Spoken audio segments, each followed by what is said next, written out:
The following video does not represent the views of the publisher and only presents what scientists currently have proposed as a natural origin and spillover hypothesis as the cause of the current public health crisis.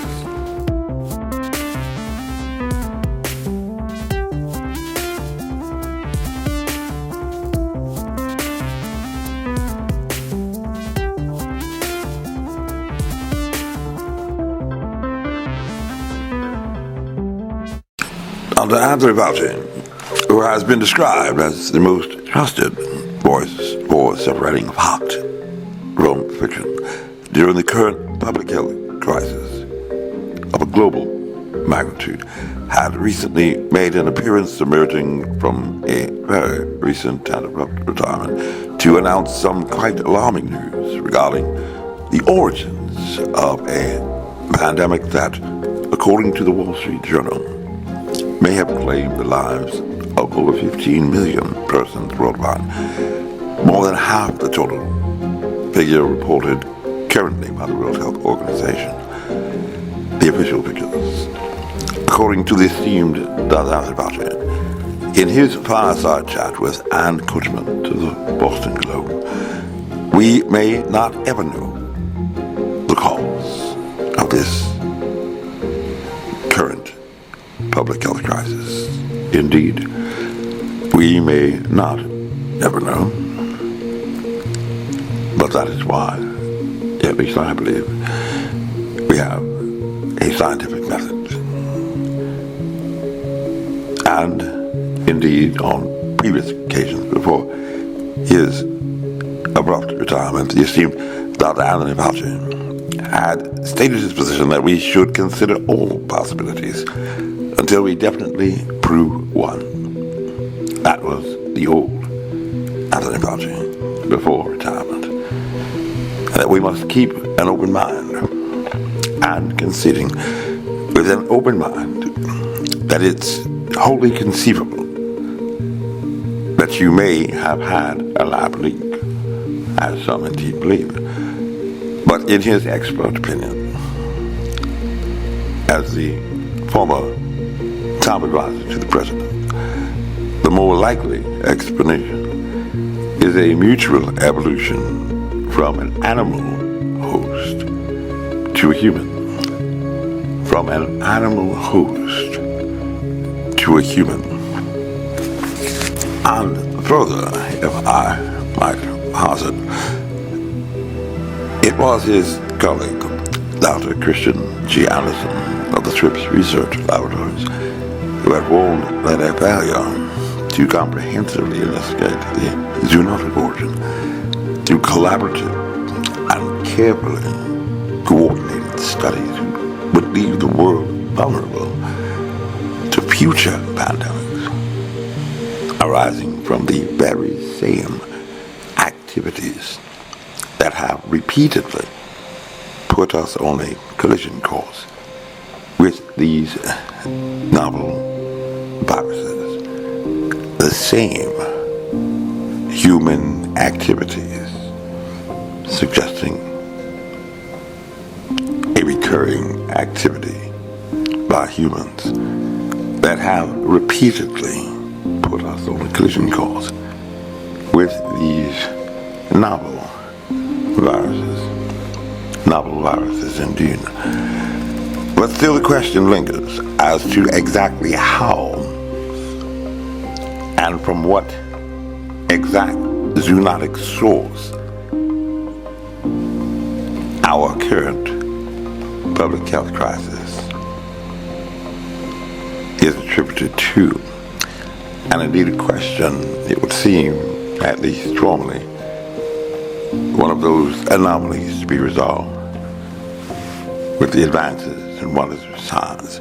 So for the next few minutes, relying upon only the published science reports, peer-reviewed, we shall, through inferential analysis, attempt to reconstruct a possible, very possible, plausible, conceivable scenario that conforms to the description that appears to be rendered by most evolutionary biologists and virologists, akin perhaps to playing detective or assuming the role of a sketch artist, rendering a picture of a suspect after the commission of a crime to aid investigators in law enforcement and prosecution in our courts, to ID a suspect in a police lineup. And the very latest science that I have read appears to suggest, according to Dr. Kristian G. Andersen, the author of the proximal origin of SARS-CoV-2, which some may have some familiarity with, the definitive and most cited work indeed in advancement of the natural spillover theory, with which I personally disagree, is that there was not just one single event, but rather two fantastical, as it may seem, simultaneous spillover events within close vicinity of the Hunan wholesale seafood market, just 200 meters from a biological research laboratory.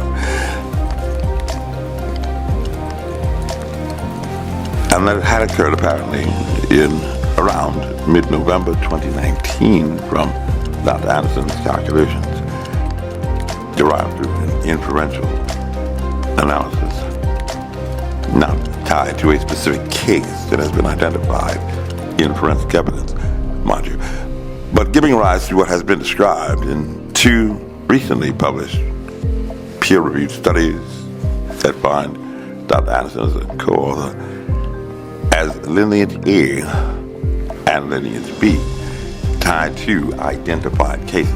These are actual events that we definitely know of occurring in Wuhan in December, not November of 2019.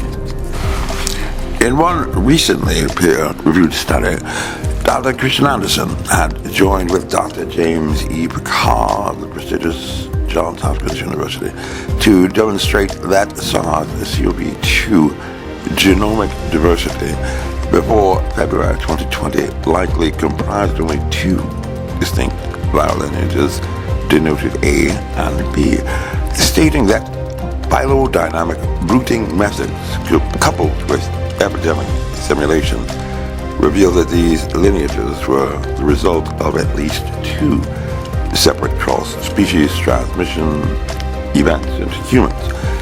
Drs. Andersen and Carr suggest that the very first zoonotic transmission likely involved lineage B viruses around 18 November 2019, or somewhere between 23 October and 8 December, while the separate introduction of lineage A likely occurred within weeks of this event, while the separate introduction of lineage A likely occurred within just weeks of this event.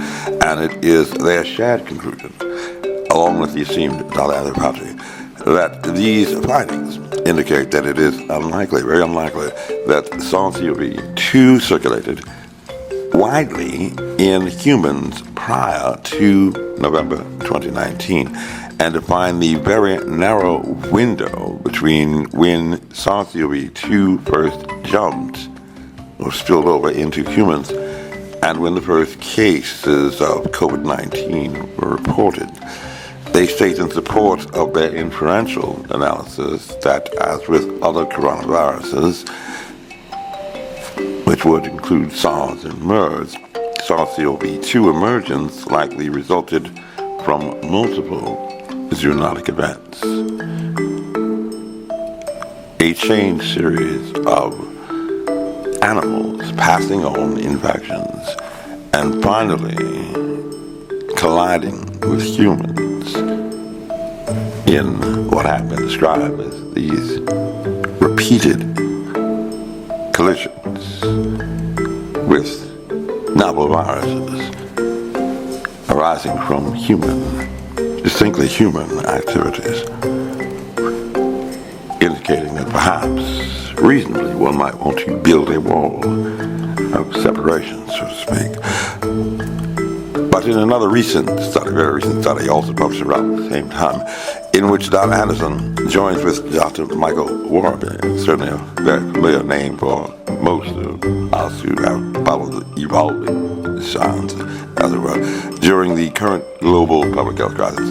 They propose that two lineages of SARS-CoV-2, designated A and B, have co-circulated globally since early in the COVID-19 pandemic, and they suggest that until a very recent report in preprint, and still in preprint published by the well-known Dr. George Puchel, a graduate of Oxford, who had also served as the director of the Beijing equivalent to the CDC.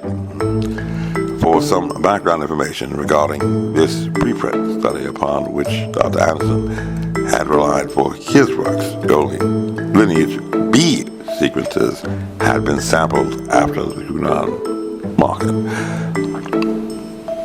And so it was his pioneering effort that made these other cases, before unknown, made available. The former director of the Chinese CDC.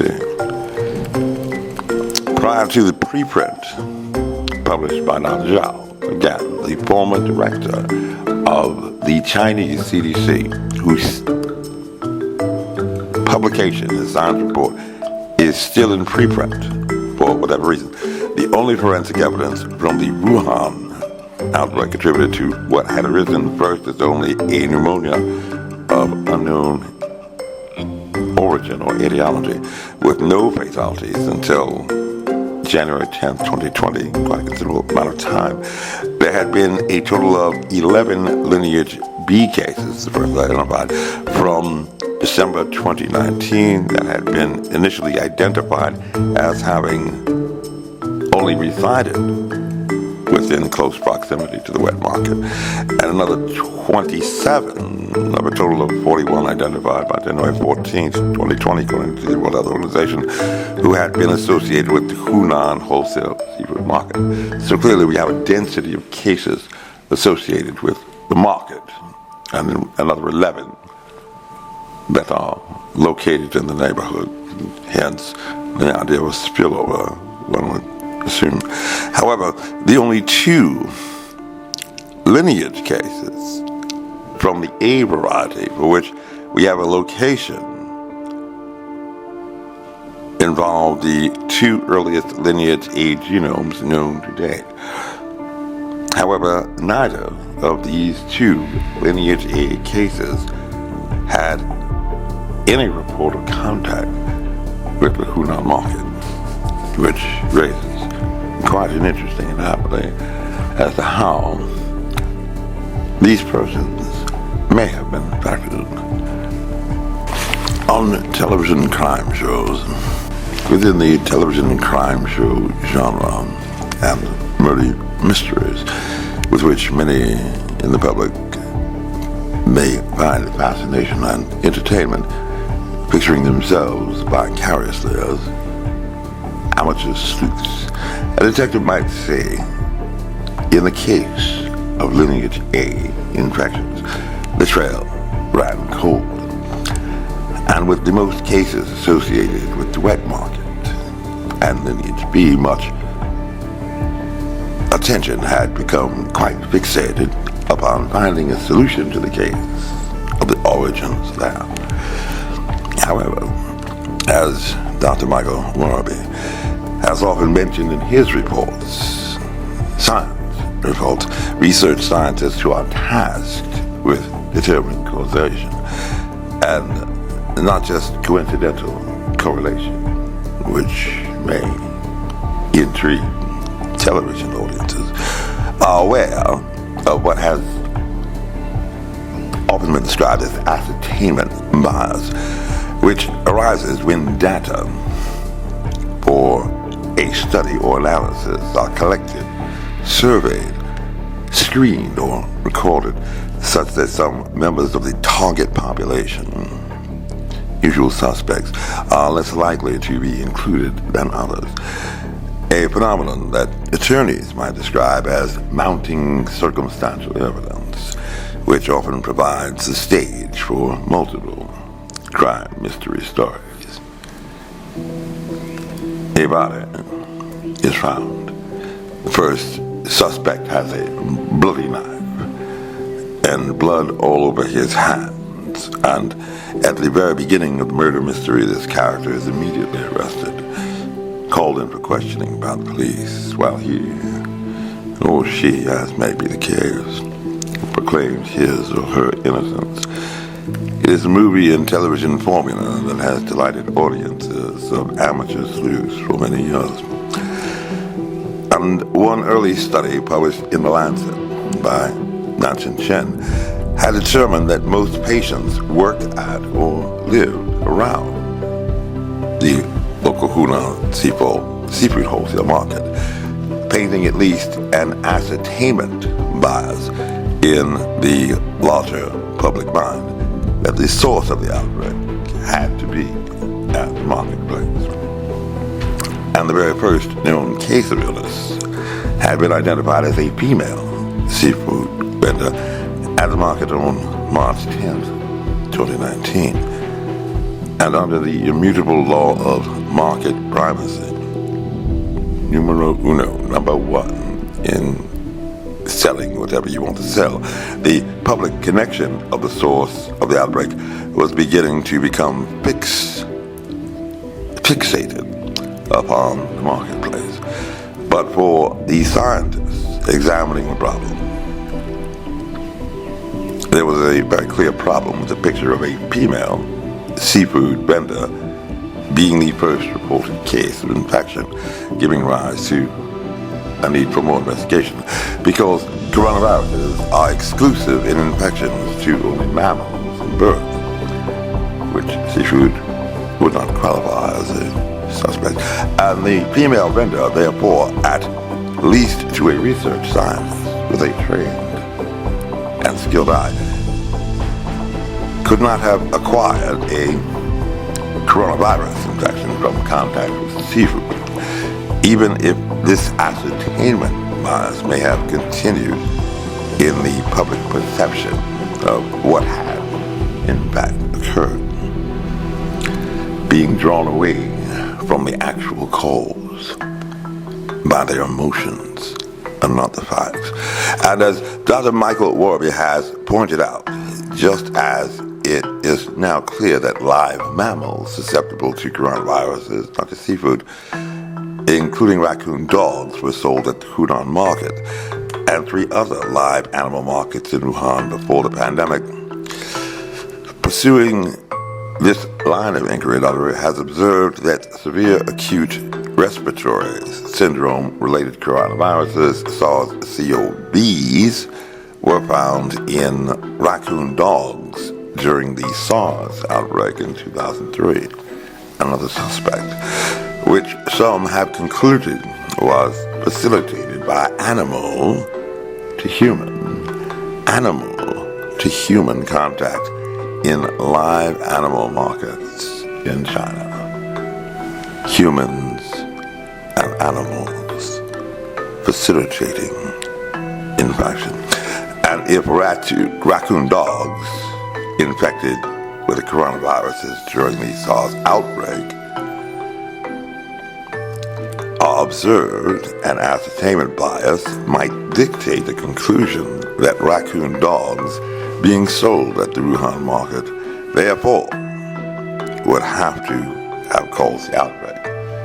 In a public mind, the data would speak for themselves, and the matter would have been rather easily resolved very long ago, which clearly has not been the case. As Dr. Zhao has detailed in his preprint, that at least Dr. Andersen has found to be an authoritative account, the market is separated into 2 zones, eastern and western zone, divided by a hardball road running through the center. And seafood and animals are, in fact, mainly sold in the western zone, and livestock meat in the eastern zone. Livestock meat, presence of a lot of freezers. Among the 678 stalls at the market, 10 domesticated wildlife animals selling stalls were identified. 10 in a venue measuring the size of 9 American football fields. 1.5%. Located in the southwestern corner of the western zone. 8 out of 10. And the northwestern corner of the eastern zone, 2 of 10, respectively. In fact, according to sales records during late December 2019, animals or animal products were sold in these animal stalls, and animals included snakes, avian species, chickens, ducks, gooses, pheasants, and doves, sika deer, badgers, rabbits, bamboo rats, porcupines, hedgehogs, salamanders, giant salamanders, bay crocodiles, and Siamese crocodiles, etc., among which snakes, salamanders, and crocodiles were traded as live animals. Narrowing our possible suspects, and even narrower, excluding those which were neither mammals or birds. Yet apparently, no bats nor pangolins were sold at the market, ruling out the primary suspects that had really been identified by connection with the examination of the genome. But fatal to the hopes of pitting the calls to raccoon dogs was the forensic finding that no infected animals at all had been identified at the lab for a zoonotic event that would require that connection, a live animal and a live human in intercourse to bring about infection. And getting the virus, as Assistant WHO Director Bruce Aylward had explained in a formulaic expression, is a function of coming into contact with someone or something with the virus. And if there are no infected animals to cause infection, therefore, at least to a reasonable person, they could not infect any humans. Glove, as Johnny Cochran had said, did not fit, and the jury had to quit. Pining through the forensic evidence, early investigators, including Nan Shanshan, had yet made the observation that among a total 99 early patients with 2019 NCOP, including some 67 men and 32 women, including 2 who were husband and wife. 49% of patients were clustered and had a history of exposure to the Hunan seafood market. Among them were some 47 patients with long-term exposure history, most of whom were salesmen or market managers, and 2 patients with short-term exposure history who were just shoppers. None of the patients were medical staff. Most patients were men with a mean age of 55 and a half years. Some 50 or 51% of patients had chronic diseases, including cardiovascular and cerebrovascular diseases, endocrine system disease, digestive system disease, respiratory system disease, malignant tumor, and nervous system disease, perhaps giving rise to their requirement for hospitalization. One can only imagine or speculate. And he had concluded, therefore, that the 2019 NCOV infection was of clustering onset, is more likely to affect older males with comorbidities and can result in severe and even fatal respiratory diseases such as acute respiratory distress syndrome. Similarly, Michael Warby had observed that the earliest known cases should not necessarily be expected to be the very first infected or linked to Hunan market. They probably, he concludes, post-dated the outbreaks index case by a considerable period. For this, Dr. Warby relies upon the clinical observation that only about 7% of SARS-CoV infections lead to hospitalization. And while most fly under the radar, giving rise to a reasonable expectation in terms of results. If you are not having difficulty breathing, as indeed these males who tend to have underlying conditions possess, then you will probably have not been placed in a reasonable apprehension of imminent death or grave bodily harm, so as to give rise to a sudden panic and requirement to call in ambulance or report to a hospital. And probably most persons afflicted with mere respiratory tract signs and symptoms that are minor would not rush immediately, unless hypochondriac, to a hospital to be treated. That's in that manner, not even coming to the attention of authorities to identify a new disease emerging. And it was Dr. Warby's hypothesis that it is entirely expected that early ascertained cases from a seafood market would be workers who were not necessarily directly associated with wildlife sales once the outbreak began spreading from human to human after this spillover event of hypothesis. And he therefore had concluded that the index case was most likely one of the 93% who never required hospitalization, and indeed could have been any of hundreds of workers who had even brief contact with infected live animals, even if not an intercourse exchange involving an animal contact with a human that had occurred at the Hunan market, where the trail of evidence, as we have noted, had run cold, there being found not even one animal that had been infected with the virus. No bats, no pangolins, and not even any raccoon dogs, which had been blamed by some research scientists for the cause of the SARS outbreak in Hong Kong in 2003. Very first of a series of coronaviruses that have suddenly found such concern.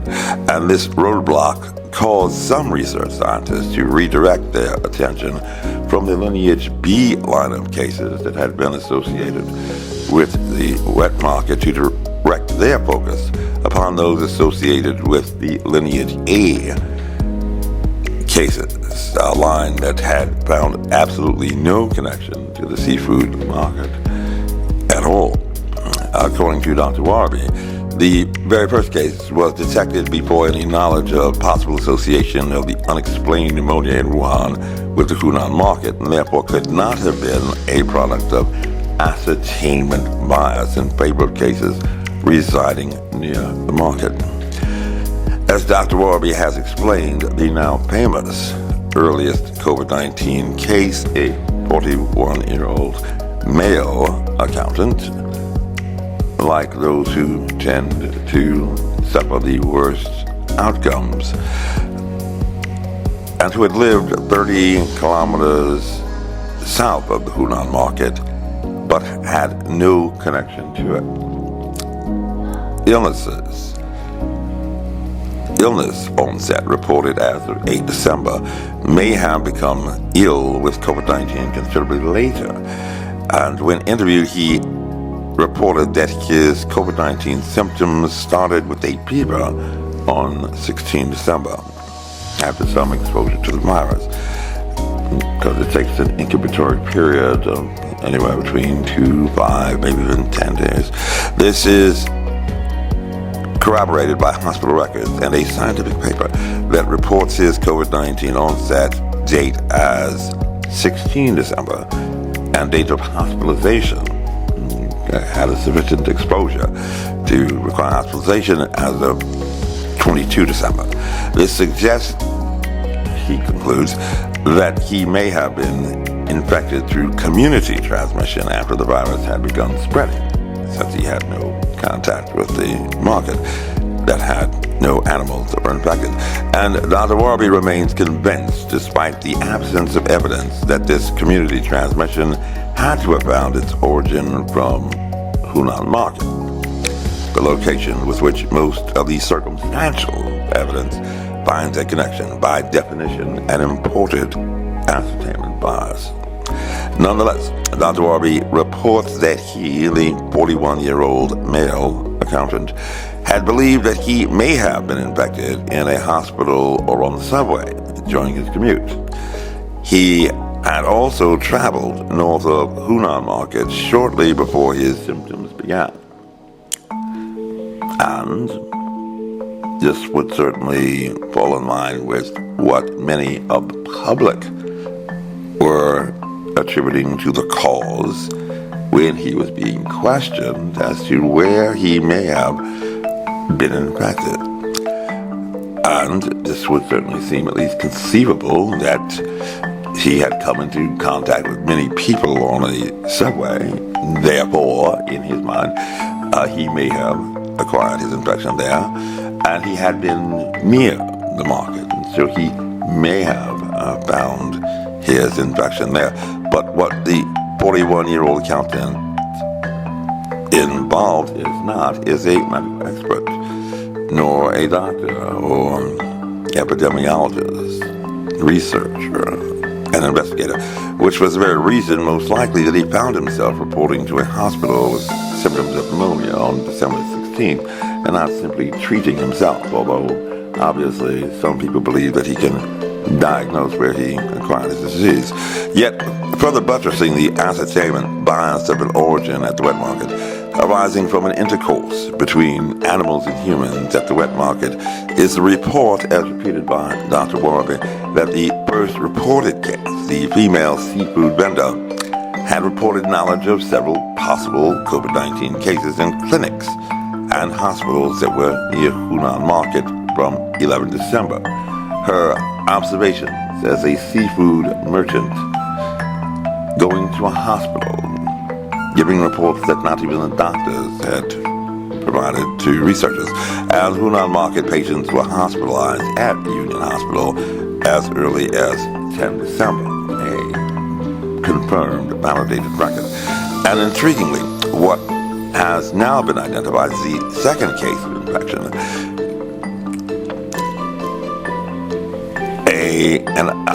who was identified as a male who had stayed in a hotel near the market for the 5 days preceding symptom onset, which would be consistent with an incubatory period.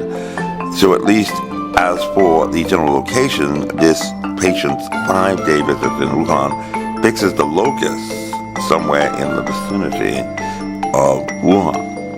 Location, incubatory period, he could only have gotten the virus in Wuhan, but the question remains as to from whence this visitor to the city had acquired his unique infection, associated not with lineage B, like all of the other cases that had been connected to the market, but from lineage A, the earliest known lineage of the disease, and both attributed to, intriguingly, two young men with no connection to the wholesale seafood market.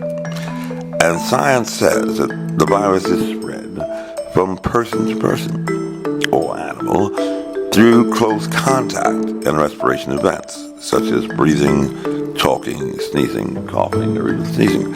And hence, we would not find a zoonotic event give rise to a pandemic, even at the market, where many of the animal products were coming out of freezers.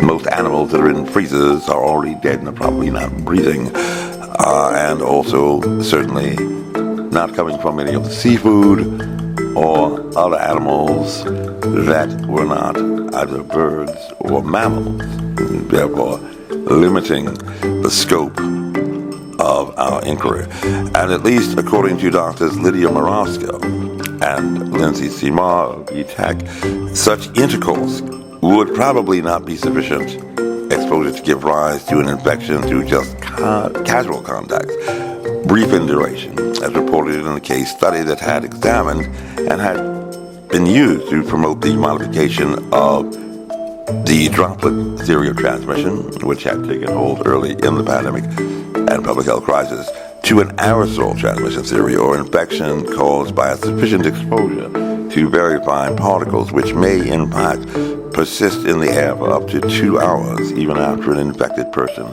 has departed the area.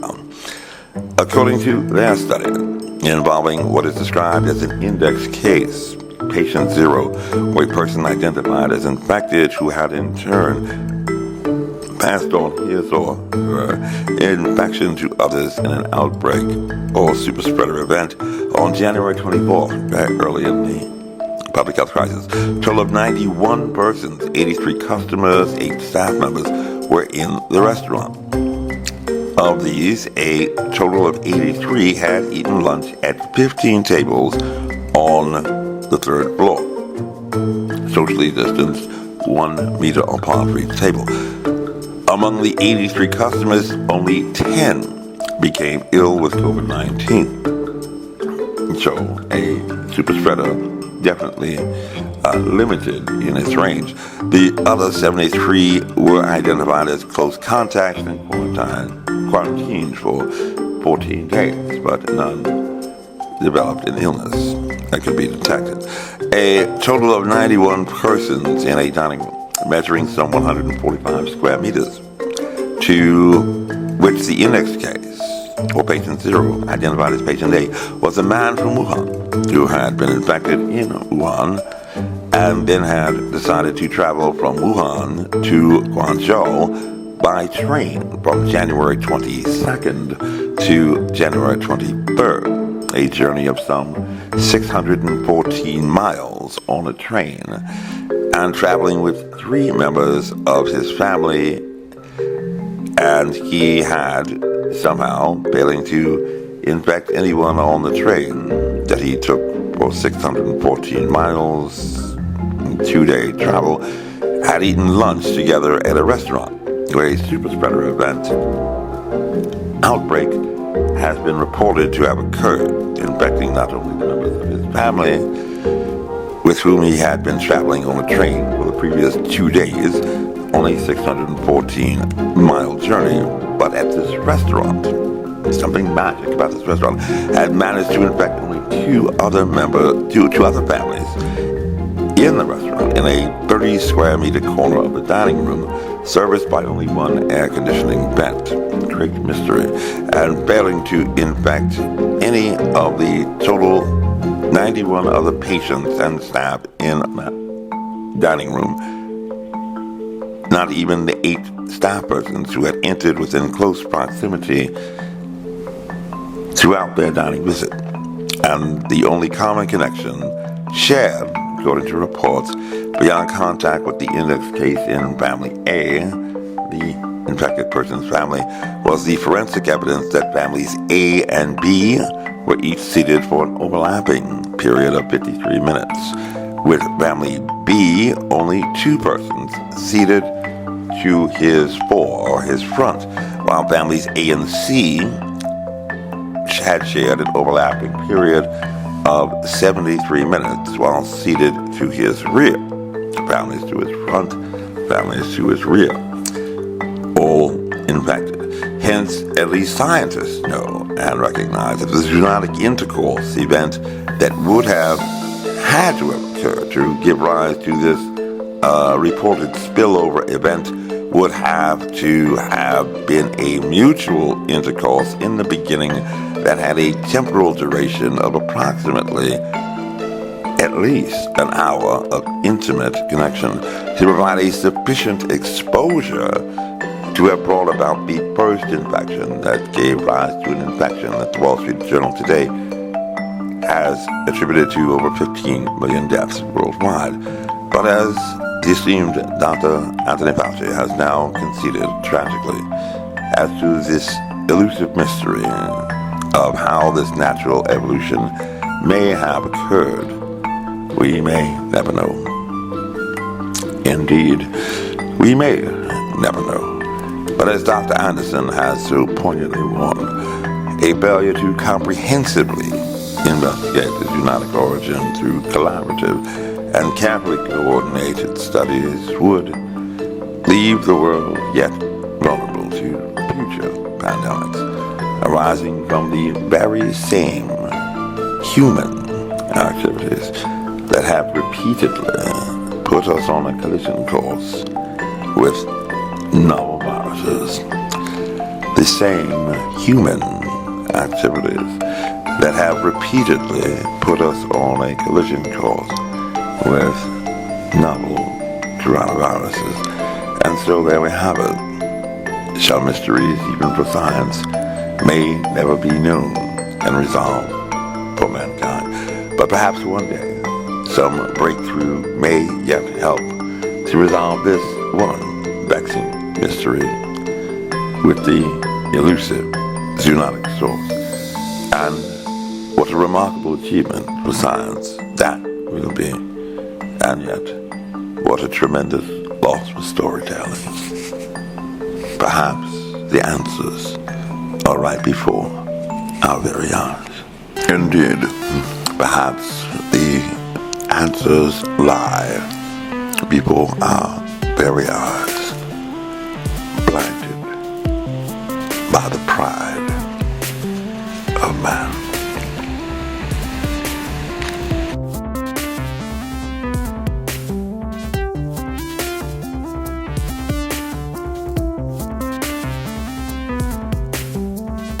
This advertisement was authorized by Mike Webb.